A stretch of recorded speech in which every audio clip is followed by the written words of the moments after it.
Hari ini kita nak masak lodeh. Memang enak dimakan di waktu pagi dan lebih enak lagi dinikmati di pagi raya. Memang syahdu, memang syahdu. Ya, mula-mula kita potong dulu sayur pucuk ni, kemudian kita rendam bersama dengan suun dengan sedikit air. Orang kata air paras tenggelam tu dah cukup dah. Lepas tu kita potonglah terung, satu batang pun dah cukup dah. Dan kita potong juga kacang panjang lebih kurang dalam 1 inci, 1 inci setengah macam itu. Dan kita titikkan 3 batang serai. Ya, memang wangi lah. Dan kita potong kobis separuh. Nak pakai sayur lain pun boleh juga. Jangan banyak-banyak sangat, bukan nak buat open house pun. Kemudian kita potong juga carrot ataupun lobak merah. Ya, kan? Dia nampak colourful sikit lah warna dia tu. Dan kemudian kita potong cili nipis-nipis.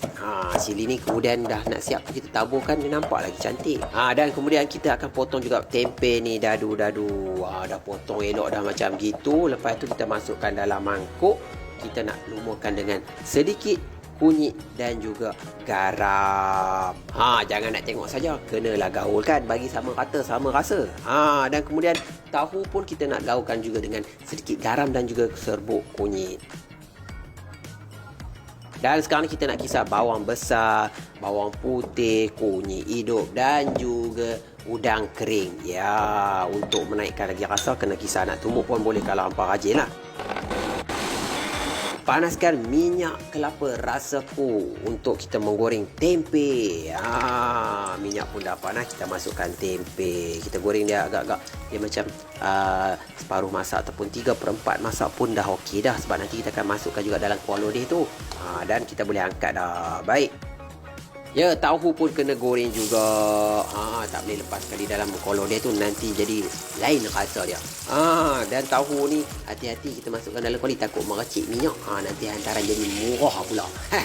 Baik.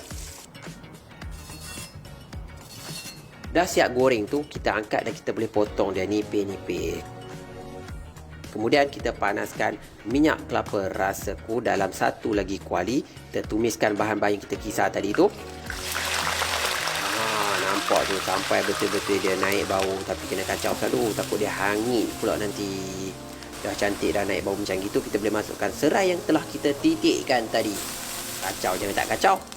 Kita masukkan lobak merah. Lepas tu agak dia dah sebati macam tu, kita boleh masukkan santan kelapa ataupun krim kelapa rasaku. Ya, masukkan sedikit air.